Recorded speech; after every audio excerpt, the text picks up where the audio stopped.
ఒక భార్య భర్త ఉన్నారట ఒక ఊళ్ళో. ఓ పుల్లమ్మ పుల్లయ్య అనుకుందాం. మీ అమ్మాయికి నచ్చుతాయా ఈ పేర్లు? ఖచ్చితంగా. సరే, పుల్లమ్మ పుల్లయ్య. ఈ పుల్లమ్మ కొద్దిగా అమాయకురాలు, కొంచెం, బాగా కాదు, తనకు కొన్ని తెలుసు, కొంత కొంత అర్థం కాదనమాట. సరే, అతను ఏం చేశాడట ఆ పుల్లయ్య ఒకరోజు ఏదో ఊరు వెళ్ళాల్సి వచ్చింది. ఊరు వెళ్ళాల్సి వచ్చి, ఏమే నేను ఊరు వెళ్ళాలి, రాత్రికి రాను, రేపు వద్దుకో, రేపు మధ్యాహ్నానికి వస్తాను, తలుపు జాగ్రత్త అని చెప్పాడు. జాగ్రత్త అంటే సరే, తలుపు జాగ్రత్త. ఈవిడేం చేసింది, అన్నం వండుకు తింది. తర్వాత ఏమో కూర్చుని తలుపు కేసి చూస్తుంది. అలా చూస్తూ కూర్చుంది. తలుపు జాగ్రత్తగా చూడమన్నాడు భర్త, చూస్తుంది. ఇంతలో ఏమైందంటే పక్కింటి ఒక వెంకయ్య గారు ఒక ఆయన నుంచి, ఏమోయ్ మీ అమ్మకు ఒంటో బాగుండలేదట, ఆ ఊరు నుంచి వచ్చిన వాడు ఎవడో చెప్పాడు, ఒక్కసారి మీ ఆయన ఎలాగూ లేడు కదా, వెళ్ళి మీ అమ్మని చూసిరా అన్నాడు. అనేసరికి ఈవిడేమనుకుంది, సరే వెళ్తే బాగానే ఉంటుంది, మరి ఇల్లు ఎలాగా, ఈ తలుపు ఏమో జాగ్రత్తగా చూడమన్నాడు, ఈ తలుపును వదిలిపెడితే ఎలా కుదురుతుంది? అవును, తలుపును వదిలిపెట్టి వెళ్ళకూడదు. భర్త ఖచ్చితంగా చెప్పాడు, ఆయన చెప్పిన పని తూచా తప్పకుండా చేయాలి మనం. అందుకని ఏం చేసింది, జాగ్రత్తగా ఒక చిన్న గుణపం ఒకటి పట్టుకుని కాస్త అలాగా గోడను తవ్వి తలుపుని చేత్తో పుచ్చుకుంది, తీసుకుంది, ఊడబీకింది అనమాట. సింపుల్గా ఊడబీకి చంకలో పెట్టుకుంది. ఇప్పుడు పాతకాలపు ఇల్లు అంటే పెద్ద పెద్ద ఇల్లు కాదు కదా, సుమారైన గుడిసెలు, పెద్ద తలుపు కాదు, ఒక మాదిరి తలుపు, ఒక మనిషి ఒక మాదిరిగా మోయగలరు దాన్ని. ఈ తలుపుని సంకలం పెట్టుకుని నడవటం మొదలుపెట్టింది. మొదలుపెట్టాక ఏమైంది, ఆ వెళ్తుంటే ఒక్కతే వెళ్ళిన అలవాటు అమ్మాయికి లేదు పాపం. ఎవరితోటని వెళ్ళే దారి వేగ్గా తెలుసు తనకి. కాకపోతే ఈ ఒక్కతే వెళ్ళేసరికి అలా పైకి ఈ తలుపు జాగ్రత్త, ఈ తలుపుని సెన్సేపు తలుపు జారిపోతుంటుంది, దాని పైకి చంకలోకి ఎగ తీసుకోవాలి. ఈ గోళ్ళ పడి ఎక్కడో 2 మలుపులు దాటేసింది పక్కకి. దాటేసరికి చీకటి పడిపోయింది, తెలిసిన దారిలాగా కనపడలే. ఇప్పుడు రాత్రిపూట లైట్లు ఉండవు, ఊళ్ళకి మధ్యలో ఏమో అడవులు లాంటివి, చిన్న చిన్న చిట్టడవులు లాంటివి ఉంటాయి, ఎంతో కొంత చెట్లు తోపులు ఉంటాయి. నెరాబాగా ఇప్పుడు రోడ్లలాగా ఉండవు కదా, అది లేదు. ఇప్పుడు ఏం చేయాలి బాగా ఆలోచించి, సరేలే చీకటి పడింది, ఎలాగూను సాయంకాలం వాళ్ళు ఏమో పట్ల 5:30, 6 గంటలకు అన్నాలు తినేసేవాళ్ళు. అన్నం తినేసాం, ఏ చెట్టో ఎక్కి పడుకుంటే తెల్లారేసరికి, తెల్లారంటే ఇప్పుడు మన ఊళ్ళల్లో తెల్లారటం మనకు 6:30 అయితే కానీ తెల్లారదు. పాతకాలపు ఊళ్ళల్లో 3:30 నుంచి తెల్లారిపోయేది. వేగి చుక్క కనపడంగానే తెల్లవారిపోతుంది. మెల్లిగా దారి వెతుక్కుని వెళ్ళొచ్చు అని చెప్పి ఏం చేసింది, మెల్లిగా ఒక నిద్రగన్నేరు చెట్టు చూసుకుని, కాస్త పెద్దగా వెడల్పుగా ఉంటుందన్నమాట. ఎలాగో ఈ తలుపు ఉందిగా, చేతులు దీన్ని కింద పెడితే ఎవరైనా పట్టుకుపోతాయి, అందుకని దీన్ని ఎక్కించింది ముందు చెట్టు. ఎక్కించి తను కూడా అలాగా చెట్టు ఎక్కి కూర్చుంది. కాస్త వెడల్పుగా ఉన్న కొమ్మ మీద తను పడుకుని, కాస్త ఏటవాలుగా ఉన్న 2 కొమ్మల మీద తలుపు పెట్టింది, నిద్ర పట్టేసి. ఇటు పల్లెటూరు వాళ్ళు కదా, ఇక్కడ నుంచి ఇక్కడ దాకా గాజులు ఉంటాయి, మరి పల్లెటూళ్ళలో వేసుకుంటారు.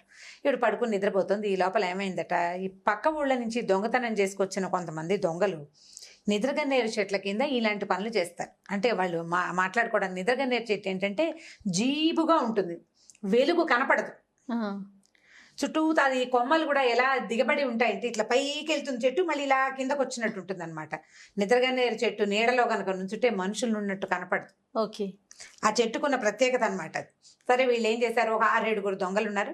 వీళ్ళంతా కలిసి ఈ చెట్టు కింద కూర్చొని డబ్బులు పంచుకుంటున్నారు. ఏదో చిన్న వెలుగులో, అంటే ఒక అలవాటైన ఆలోచనతోటి పంచుకుంటున్నారు అనమాట. పెద్ద నోటు, చిన్న నోటు, పెద్ద కాసు, చిన్న కాసు లెక్కలు. ఈ లోపల ఏమైంది, పైన పడుకుంది కదా, వీడికి బాగా చల్లగాలికి మంచి గాఢంగా నిద్ర పట్టేసింది. అలాగే చెయ్యి తీసి ఈ తలుపు మీద వేసేసరికి చేతులు గాజులు గల్లుమన్నాయి. ఏంట్రా ఏదో గల్లుమని శబ్దం వస్తుంది, విన్నారు వీళ్ళు. అక్కడి నుంచి కాళ్ళకి కడియాలు, పాంజేబులు ఉన్నాయి, ఊళ్ళల్లో కనపెడుతుంటాయి ఇప్పుడు కూడా. ఒక కడియ ఉంటుంది లావుపటి బోలుది, కింద పట్టి ఉంటుంది. ఇవి 2 ఒకదానికొకటిగా తగిలినప్పుడు ఒక సౌండ్ వస్తుంది. మామూలు గజ్జల శబ్దం కాదు, అదొక టంగు శబ్దం వస్తుంది అనమాట. డిఫరెంట్ మోత, కడియాల మోతే డిఫరెంట్గా ఉంటుంది. ఇది ఒక టంగు, ఈ గల్లు 2 వినిపించినాయి. ఈ లోపల ఏమైంది, వీడికి కాస్త గాలికి మెలకు వచ్చింది. మెలకు వచ్చి, నిద్రలో మనుషులు ఎలా ఆవలిస్తారు అంటే సంస్కృతిగా నాగరికంగా ఆవలించరు, అని పెద్దగా నోరు తెరిచి ఆవలిచ్చింది. ఆవలింత, గాజులు, కడియాలు, ఈ మోతలన్నిటితోటి ఏదో దయ్యం రోయి, మనమేమో చేరింది నిద్రగన్నేరు చెట్టు, ఏదో ఉంది పైన, వీళ్ళు బెదిరే లోపల ఏమైంది, అమ్మాయి మంచి ఆవలింత తీసింది, గబుక్కుని పక్కకి తిరిగి పడుకోపోయింది. తనేమో వెడల్పాటి కొమ్మ మీద పడుకుంది, ఏటవాళ్ళ కొమ్మ మీదేమో తలుపు చల్లబడి పెట్టింది. ఈ చెయ్యి దానికి తగిలేసరికల్లా ఆ చెక్క కాస్త బోర్లబడి కిందకు వచ్చేసింది, ఢామని పడిపోయింది కిందకి. పడంగానే ఏదో పడింది, చచ్చాను రా దేవుడా అని ఈ దొంగలు కాస్త తలా ఒక దిక్కుకి పారిపోయారు. వాళ్ళు తెచ్చిన మూట ఈ తలుపు చెక్క కింద ఉండిపోయింది. ఆవిడకి మెలకు రాలేదు, చల్లగాలి నిద్రతోటి. సరే, తెల్లారేసరికి మెలకు వచ్చింది. 3:30కో 4కో చూసుకుంది, తలుపు చెక్కేది. అమ్మయ్యో ఎవరో పట్టుపోయారనుకుని గబగబా చెట్టు దిగింది. చూస్తే కింద ఉంది చెక్క. ఈ తలుపు చెక్క ఎత్తేసరికి కింద మూటలు కనపడ్డాయి. కనపడేసరికి ఏమిటో మూటని ఆ మూట చంకలో పెట్టుకుంది. మెల్లిగా తలుపుచ్చుకుని బయలుదేరింది.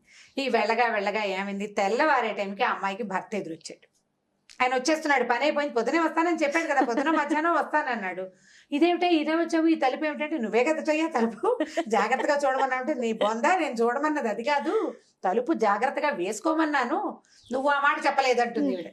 నువ్వు చెప్పలేదు కదా, జాగ్రత్త నాకు, అందుకని చేత్తో పుచ్చుకొచ్చాను. సరే ఈ మూట ఏమిటంటే, ఈ మూట ఇక్కడ దొరికింది, తలుపుకి కింద కనిపించిందని చెప్పింది. చెప్పేసరికల్లా వీళ్ళు ఏమనుకున్నారు, ఇప్పుడు ఇంత బంగారపు వస్తువులు ఉన్న మూట ఊరు పట్టుకెళ్తే ఎట్లా, ఆ ఊరేమో పల్లెటూరు. సరే పక్కనున్న జమీందారు గారి ఇంట్లో అప్పచెప్పుదామని చెప్పేసి ఈ తలుపు చెక్కని నెత్తి మీద పెట్టుకున్నారు భర్త గారు. ఈవిడ ఈ మూట మోసుకుంటూ పోయారు ఇద్దరు కలిసి. వెళ్ళేసరికల్లా ఏమైంది, ఆయన తెల్లబోయాడు. ఈ తలుపు మోసుకురావటం ఏమిటి, ఇవేం తెలివితేటలు, మన ఊళ్ళలో ఆడాళ్ళకి ఇంతంత తెలివితేటలు ఉంటున్నాయా అని వాళ్ళందరూ నవ్వారు. ఈ మూట చూసేసరికల్లా సరే గోడ తీశారు. తీస్తే బోలెడని నగలు దాంట్లో. అక్కడి నుంచి చిన్న మూటలతోటి చాలా డబ్బులు కూడా కనపడ్డాయి. అంటే ఎవరో వ్యాపారస్తుడు అయి ఉండాలి. అంటే ఈ రోజుకి ఈ లెక్క అని లెక్కలు రాసి పెట్టుకుంటారు. తర్వాత తనఖా వ్యాపారులు ఉంటారు, ఆ రోజుకి వచ్చిన వస్తువును మూటగట్టి రసీదులు పెట్టుకుంటారు, ప్లాండ్ గా పెడతారు కదా. అట్లా ప్లాండ్ గా ఉన్న చాలా మూటలు, అక్కడి నుంచి బోల్డంత బంగారం, పెద్ద పెద్ద మూటలతోటి డబ్బులు కనపడ్డాయి. కనపడేసరికల్లా ఆ రోజట ముందు రోజు రాత్రి ఆ ఊళ్ళో ఉన్న సుబ్బిశెట్టి గారని ఒక శెట్టి గారింట్లో పెద్ద దొంగతనం అయితే మొత్తం ఊడ్చుకుపోయారు దొంగలు. ఆయన అక్కడ లబోదిబోమని ఏడుస్తున్నాడు. ఈ లోపల నగర పాలకుడు వచ్చాడట, ఆ ఊరి పాలకుడు. ఆ సుబ్బిశెట్టి గారింట్లో దొంగలు పడ్డారు అయ్య గారు అని చెప్పడానికి. ఒరే ఏవో నగలు వచ్చినాయి, ఈ అమ్మాయి ఎవరో పట్టుకొచ్చింది, తెల్లవారుజామున దొరికినాయట, ఇవి అవి ఒకటేనా చూడమంటే ఆ సుబ్బిశెట్టి గారిని పిలిస్తే ఆయన మూట ఉడదీసి మొత్తం బంగారం అంతా సేమ్ వాళ్ళ ఇంట్లో ఏం పట్టుకెళ్లారో అదంతా ఇక్కడ ఉంది. వీళ్ళ దగ్గర లిస్టులు ఉంటాయి, తనఖా వ్యాపారస్తుల దగ్గర విడిగా పుస్తకం రాసి పెట్టుకుంటారు కదా, పుస్తకాన్ని దీన్ని సరిపోల్చి చూసుకుని వాళ్ళ ఇంట్లో పోయిన ప్రతి రూపాయి ఈ మూటలో ఉందని తెలుసుకున్నారు. ఇన్నేళ్ల నుంచో దొంగతనాలు చేస్తున్నారు. ఫస్ట్ టైం వాళ్ళు దొంగతనం చేసిన వస్తువు వీళ్ళకి దొరికింది అనమాట. సరే అక్కడి నుంచి ఆ వస్తువులన్నీ సుబ్బిశెట్టి గారు ఇచ్చారు, ఆయన వాళ్ళకి ఇచ్చేశారు. ఇచ్చేస్తే ఆయన ఏమన్నాడు, బంగారు తల్లి నువ్వు ఎక్కడ మంచిదానివమ్మ, ఇవన్నీ నువ్వు చేత్తో పుచ్చుకుపోయినా మీ ఊళ్ళో మీరందరూ పనిచేసుకున్నా నాకు తెలిసేది కాదని ఆ అమ్మాయికి కడియాలు అందులో అన్ని కొత్త వస్తువులు ఇచ్చారు. ఆ వస్తువు ఉన్న మూటలో నుంచి తలా ఒక వస్తువు ఇచ్చి, బంగారం శుభంగా వెళ్ళిరామ్మా, నీ తలుపు జాగ్రత్త నా అదృష్టానికి వచ్చింది అని చెప్పి పంపించారు. ఈ జమీందారు గారు ఇంత బుద్ధిమంతరాలు అమ్మాయి, దొరికిన వస్తువులు అది పట్టుకురావటం, అక్కడ భర్త కూడా ఒప్పుకున్నాడు కదా, ఇద్దరు కలిసి మూట పుచ్చుకుని పారిపోకుండా వేరే రాజ్యానికి వెళ్ళిపోతే వీళ్ళని అడిగేవాళ్ళే లేదు. అందుకని ఆయన కూడా చాలా మెచ్చుకుని ఏదో కొంత డబ్బిస్తే వీళ్ళు ఊళ్ళో అంతకుముందు వీళ్ళకి ఏం లేదు పాపం, 2 ఎకరాల పొలం కొనుక్కుని హాయిగా సంతోషంగా ఉన్నారు.